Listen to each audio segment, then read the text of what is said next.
Welcome back to another episode of Love You More. It's your co-host KLB, accompanied by his beautiful wife, AB. Yes, indeed. Welcome back to another episode of Love You More.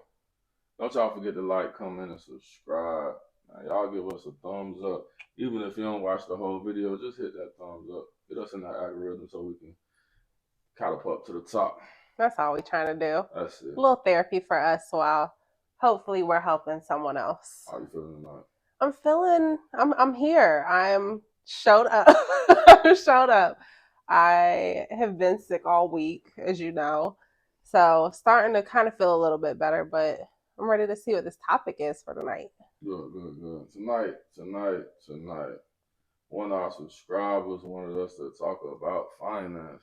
Ooh. Finances, yes indeed. So we're going to talk about budgeting, balancing the book, and just overall finances and how we make it work for us. Yes. Now, before we get into our topic, I think it is safe to say that we are no financial gurus.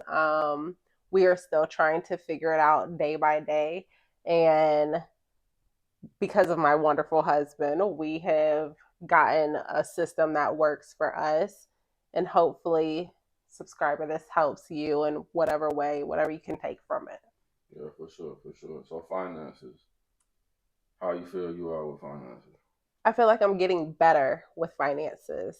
With your help. I always have people laughing like when I go through my audits and he asks me what was spent, oh, I better have down to the penny of where money went and what stuff is looking like. You ain't like it in the beginning. I did not. Right? I hated it. Hate it here. And I told you, once you see a change, you'll rock with it. Yeah. Do you think that was true? Absolutely. So I think you enjoy it now. Yeah. Just balancing the books and everything is accounted for, all the bills is paid, and to the point that, and I think I texted you this morning, like, mortgages paid. I love when we pay our mortgage, like, not because our bills weren't getting paid, but just being able to go to sleep at night knowing that I'm only waiting for a day to submit bills, because if we submit them early, then it's just going to be paying double for that month. Like, it's a relief to know that money is not an issue, that bills are going to get paid, that there's always money set aside for every section of our life. Right. And it's a blessing. It is. And it's that way simply because we budget. Right? I'm a big advocate for budgeting, right? Yeah. Sit down, create your budget, to a T, right? Like literally to the cent. When I say, I think people are like, okay, that's dramatic, but literally to the cent. Yeah, get your credit card statements, your debit card statements, know what you're paying, the exact amount, write your budget up. That way you can add everything up. Yeah. And you'll have your overhead costs. Right. Right? Once you get your overhead costs, you match that with what you're bringing in, monthly, right? Yeah. So I think it's a lot different though. Like if you're on salary, you know exactly what you're checking. This is something that we had to learn more recently. With me being on salary, my checks are a set number every 2 weeks. With you coming off the road, your checks fluctuate with what you'll bring home every week. So for those of our followers who, I guess in both scenarios, for those of our followers that have a set paycheck every 2 weeks, every week, they know what they're bringing in. When you budget, you have that number that you're like, okay, I'm reaching to this, or my check is this much, start deducting from that number. So what's your thoughts or suggestions for our followers who don't have a set number every week or every 2 weeks that they can go off of? Figure out an average. Okay. Go low end. Go low end. Yep, yeah, absolutely. Always go low end, and then if you have the extra overage, then cool. I mean, you'll always be in the green if you do it that way. And then that's not to say spend the overage, allocate the overage. Yeah. Allocate the overage. So what does a budget look like? How do I set up my budget? Me personally, what I would say do is necessity to frivolous. So necessity to entertainment, necessity to, drive through. So your rent, your mortgage, your electricity bill, your car notes, your Mm-hmm. car insurance, your gas money. Like all the things are a necessity for you to be able to survive, live, and make your money. Mm-hmm. Put that on there, your groceries, and then under that you go, your drive-throughs, your entertainment, and whatever other category that you have, Mm-hmm. your Netflixes, and all your subscriptions, Right. all those things matter. If you're a gambler, put your gambling fund in there. If if you vape, put your vape fund in there. All things could be true, right? Right. But you have to put it in the budget, see where you at, what you're spending, because a lot of times some people may realize that they're in the red, right? Mm. Other times you may see, hey, I'm not doing really bad. I'm Right. just not allocating funds, so I don't Correctly. have a decent savings, or I'm not, you know what I'm saying? So you have to get to the point where you can allocate. Say, I got an emergency fund, I got my savings account, I got my travel account, I got my investing account. Mm-hmm. Once that's when you get to the real serious levels of like, hey, I'm kind of like I got my stuff together in a sense, right? Right. But before that, you have to get You got to know debt what. paid off, and you have to go through almost like rebranding your financial state in a Mm-hmm. sense, right? You have to script yourself. I call it a come to Jesus moment, Oh yeah. right? We had a come to Jesus You moment. have to have that come to Jesus moment at some point, right? You can always say, "Oh well, if I know what I know now, things would be different." Of course, it would be, right?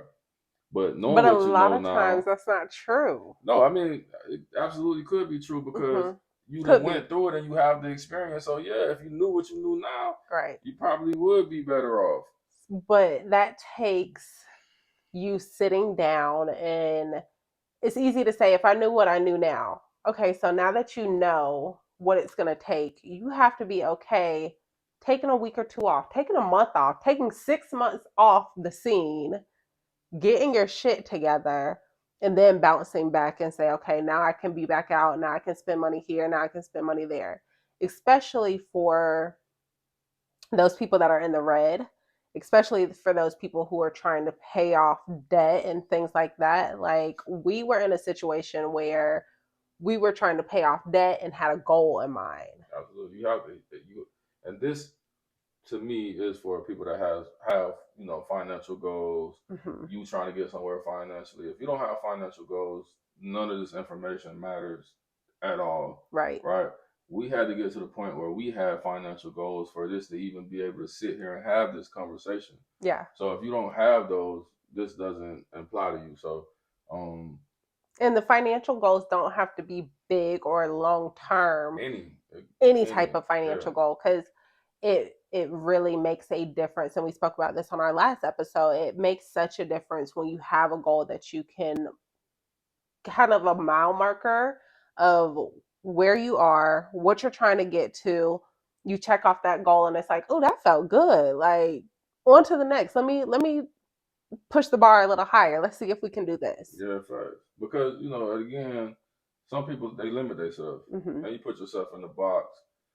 And you got to think a lot of us grew up not seeing or not knowing, right? Even if you come from a line of money or family members that have money, a lot of those didn't teach money. Right. They didn't tell That you wasn't a about money. conversation. A lot of us go to work and pay our bills because that's what we seen. That's what we know. Right. We don't know about investing. We don't know about 401ks. We Stocks don't know about and stocks and bonds and yeah, CDs the and money market, and yeah. we don't know. So now you're getting to the point where you have our generation and maybe the generation before us who are trying to learn and get into the game. You know Mm-hmm. what I'm saying, and play the that Make type their of money money. Yeah, game. yeah, yeah. So, it's important to get the information, but it's also important to, use it and, take action behind what you're learning. Mm-hmm. Read books, right? Read or listen to audio. I'm a big advocate for audio books. I Audiobooks, yeah. drive, so I listen to audio books a lot. Okay, so give me two financial literacy books that you would suggest. Off the top of the head, I say Dave Ramsey, The Money Makeover, Makeover, yep. and probably The Psychology of Money. Okay. I forget who the author is, but that's a good book. Um, there are a few good reads out there about money. You just have to find what you're interested in on the money side Right. to even get interested in it. The information is out there. You just have to go seek it. Right? Absolutely. Yeah. You gotta open the book. You gotta turn on the radio. And audiobooks is cool because if y'all work out, you drive, you on a road trip, whatever, it's almost like a podcast. Yeah. You sit and you listen to it. It's the same thing. exact thing. So I would say, especially once you have that come to Jesus moment, it's like, hey, I need to get my finances together. Get into those books. Rich Dad, Poor Dad. Ooh, that's my favorite. That's a great book that was and the books it has things in it that you could do. But the important things about the books is shifting your mindset, shifting the way you think about it. Yeah. So that's the biggest thing. So tell me this: we've gone through like a budget, we've gone through the education behind how you can educate yourself. A person like me that had these goals did not have a healthy financial. I was not in a healthy financial standpoint. Of course, I had debt. So, credit cards was one of those things that I think people don't necessarily understand. We all understand how they work, but we don't understand, or there's not that mental shift in us that they give you this credit card. There's a $5,000 limit on it. And this is not your free $5,000 to go and do whatever you want with. This $5,000 has to be paid. So, this is the simplest way. So how do I get out of that? So the simplest way to look at that is your credit card that has a balance is simply saying this is a loan, right? So if they give you a $5,000 limit, $8,000 limit, look at it as a $8,000 loan, right? But the loan only kicks in once you use it. So if you don't use it, I mean, it's always there, right? So if you max it out, I'm assuming that's what you're saying. If Yeah. you get to the point where you max your card out. I'm maxed out and I'm like. So I think mentally what you have to understand about credit cards, payday loans, cash advances, and those type of things is, or just borrowing money from family members. Yeah. Right? Because it's all the same. It's all the same. Got to be paid back. And you will realize that you're in a vicious cycle of robbing Peter to pay Paul. That. Right? And you'll never be able to dig yourself out of a hole like that because it's always going to be something, right? Even if you get to the point where it's like, oh, I got all the money to pay everybody back. What if something go out? Your car go out? Something happens at your house? Something? You know what I'm saying? So this is how I look at it. It's definitely a vicious cycle, but you can have the money to pay that $5,000 back. Your bills don't stop. Right. Absolutely. Your car insurance doesn't stop. Your car notes don't stop. Your bills don't stop. So what I can attest to is I have the money to pay off my credit card. I pay it off, but I've used all of my money to pay off my credit card. And how am I going to get through the next 2 weeks? Because I just dumped this lump sum on here and now I still got to pay these other bills. Well, I mean, I think first of all, you shouldn't have dumped the lump sum if you were saying, I got to survive for 2 weeks, right? Okay. So let's be smart about it. I got to survive for 2 weeks, but I need to put something on my credit card. Put half. Okay. Right? Let's bring my living expenses down for the next 2 weeks.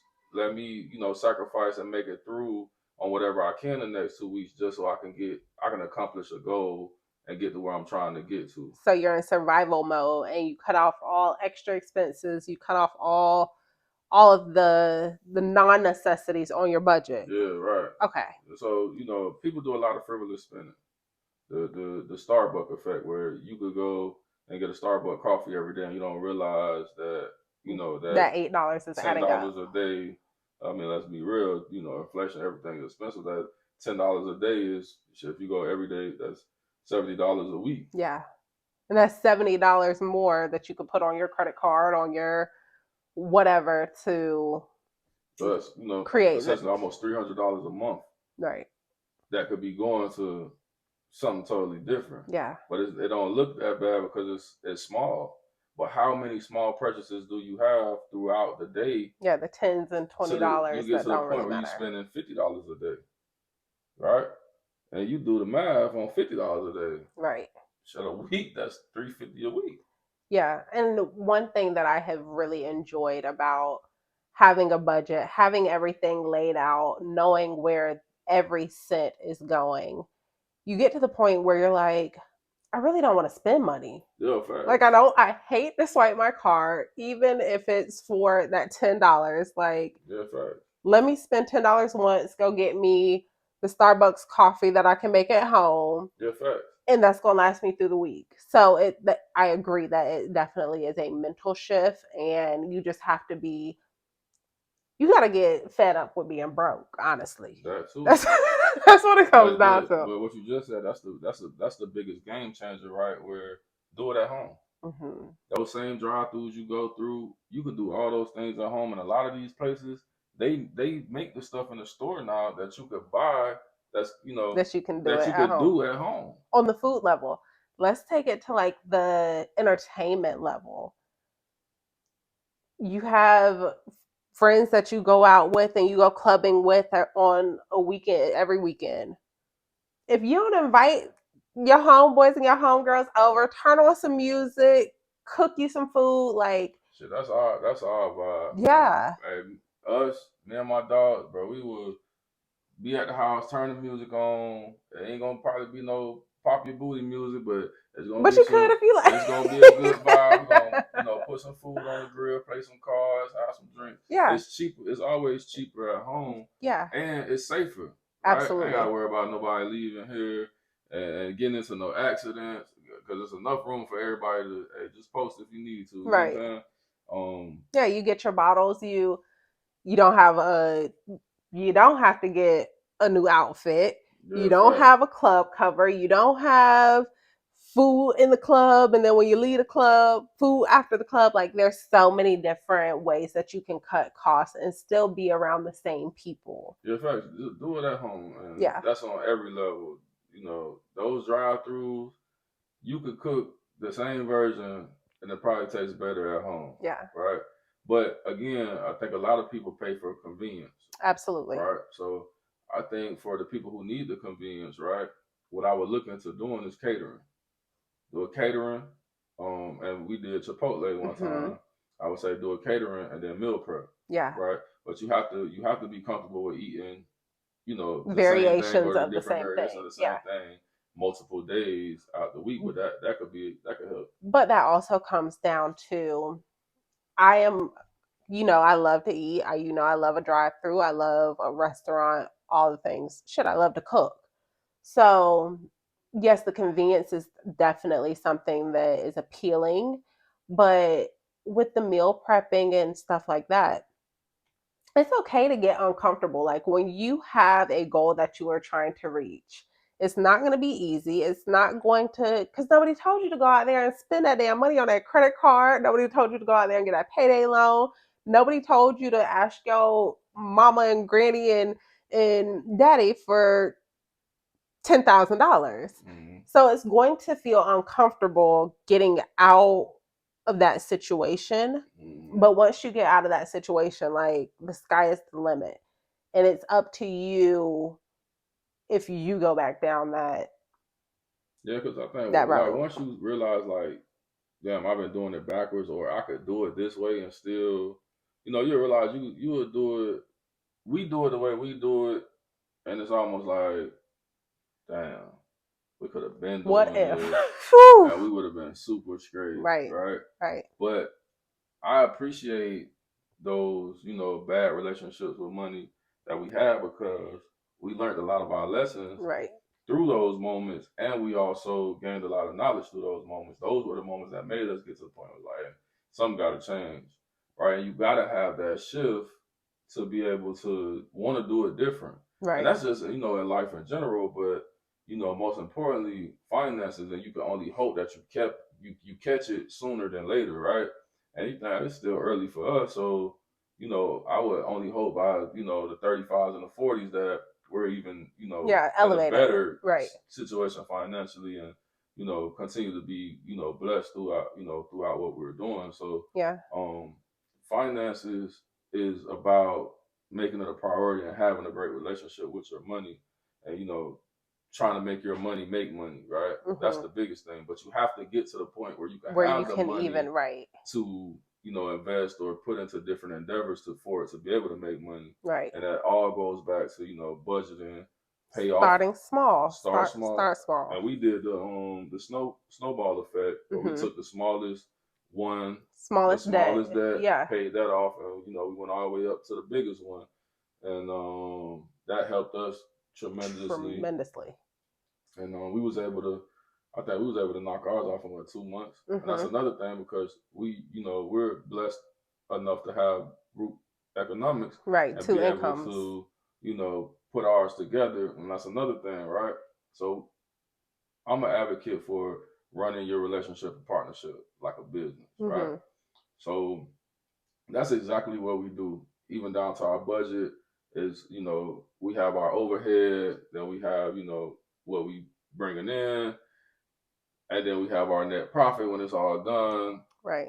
So even to the tune of paying yourself, and I think that's really big, because this is a business. Yeah, absolutely. We are the employees. So when our checks hit, automatically off the top, we have allocated funds to pay ourselves. Payroll. So the idea, right, is we used to be, my money is my money, your money is your money, and then we'll come together and pay the bills, yeah. Right? And then what was happening was, you would get to the point when you ain't got no more money, I had to give you some money. And I just, I didn't like the idea of you having to come asking me for money. I never liked that. So when we made the shift, I ended up coming and saying, hey, let's just have everything go into one account, and then we allocate outside of that account. Because now it's easier to track this way. Right. Hey, we're touching this much money, we're seeing this much money. Why, when it's all said and done, there's none of it, or, you know, nothing to show for it. So when we did it, you know, put it in one account, and we allocate outside of it, you see a drastic change, because now I actually see how much what's being spent. And it was almost like, damn, man, we played. Yeah. Like, we played. So, but it was a good thing that we got in front of it, and, you know, it was able to put us in a position that, you know, we're in now. So once we did that and allocated it, we was able to have a lot of overage, and all we did was just pay our debt down. Right. Because at the moment, one of our goals was to get our credit score up, and get our debt to income down, to be able to get into the new situation. And we was blessed enough to be able to buy a whole nother house without having to sell our first house, which, you know, we ended up getting rid of. But you have to utilize your resources, right? Yeah. Now, on the single side of it, it's a little harder, because you only have one income, but you only have one person to answer to. Right? Absolutely. And when you are single, your budget is your budget. Yeah, that's you. If you have Netflix on your budget and you know that you're in the red, Netflix has to go. And you don't have to go to your partner and say, baby, this month we ain't gonna be able to afford Netflix. Like, no, that's the internal. I know what I'm spending. I know what I need to spend. Where are we making these cutoffs? Yeah, fact. So yeah, being single, you have to hold yourself accountable, right? Or at least have somebody that you trust enough, or you love or care enough to be able to take constructive criticism for, right? That can hold you accountable as well. You know what I'm saying? Because in our situation, we're able to hold each other accountable, or I'm able to hold you accountable for whatever, you did it. Whatever, you know, it is, right? That's true. A lot of times when you're alone, it's almost like, fuck it, it is. Look, spend a check, get it right back. I'll figure next week I'll figure this out. It's just me. Yeah. Right? But when it's just you, it should be easier to sacrifice. It should be easier to go without, I don't need this, I don't need to do that. You know, when it's us, it's like, 'cause especially with the kids, it's kind of hard to be like, oh well. But you have those moments where we ain't doing this or that's not Yeah, it's a happening. no. It's a hard Hard no. no. We'll figure it out once we're in a position to be able to do so. So Yeah. And one thing that I did learn with, just sitting down, and sometimes it has to be a hard no. There's a lot of free fun shit to do. yeah, true. Like, when your back is against the wall, Find the free you fun go shit. you gonna find that free fun shit. Yeah, for sure. Especially if you like an outside person that just gotta be out on the scene. Me personally, I'm perfectly fine at home. Yeah, I get home, absolutely. I don't be want to go nowhere. Yeah. Let's go here, let's go there. All right, I'll go, but I'll be cool with being at the house. Yeah. Like I found peace in that. Now I used to be outside. Alley cat. Yeah, I used to be outside, but now I'd rather be at the house. Again, it's free at home. It's free at home. I ain't gotta spend. Now I got food in here, I got drinks in here, got good music in here. I don't gotta do it. Yeah. So like you said, yeah, find those free things. It's definitely free things. And you may get to a point where it's like, hey, change up your hobbies. True. Instead of drinking and smoking, go hiking. Go for a walk. Go for a bike ride. Go get on the scooters and explore downtown. There's different things to do where it's not cheaper fun shit. Exactly. Yeah. And that's the point, because you start getting into the drinking and all that shit get expensive, and then once you get to a certain point of tipsy or buzz, oh baby, it don't even matter. What's the cost? Ain't nobody asking what the cost is no more. Yeah, you run it, yeah, run sure. it. But yeah, you gotta have that come to Jesus moment. Once you have that moment, align your financial goals and make them realistic, right? Yeah, you have to make them realistic, but they can only be realistic if you're being true and honest with yourself. Yeah. See, and this is the thing with that. Don't have a financial goal, or no, let me not say don't have a financial goal. Have a hierarchy of financial goals. If you are in debt, student loan debt, if you're in debt and you're like, hey, I'm trying to do X, Y, and Z in the future, I need to pay off my student loan debt. Go ahead and have that be your first goal. Get out of debt. Yeah, fair. Don't jump out there and be like, oh, I want to go and buy a 10-bedroom mansion. That's my financial goal. When you already have debt. Don't add on to your debt. Well, a lot of times you'll realize that you won't even be able to do that type of move until you take care of your other debt. Right. These type of things. So once you get into the I'm gonna buy a $10 million house, the people going to take you through the steps that you need to go through to get it, when essentially could have already been done if you were honest with yourself. And right. When you get into buying homes and stuff like that, you'll realize that these people are going to make you budget. I mean, so I use that as an example, but a car, like, don't hop out there with adding more debt when you have debt that you need to knock down first. So I think anybody who has debt, I mean, the goal should be to be debt free. Right. The first financial goal is to either one, be debt free, or have your debt very controlled. For whatever that, yeah, sure. Your financial goal should be to be debt free, but of course, we live in a society where you have to take on debt if you want to have a house, a car, and those type of things. Right. But you also can grind and hustle and try to put yourself in a position to, where it's not out of control. Or work hard and pay it off, right? Yeah. But you're absolutely right. You shouldn't be stacking debt, right? You should be stacking funds, not debt, right?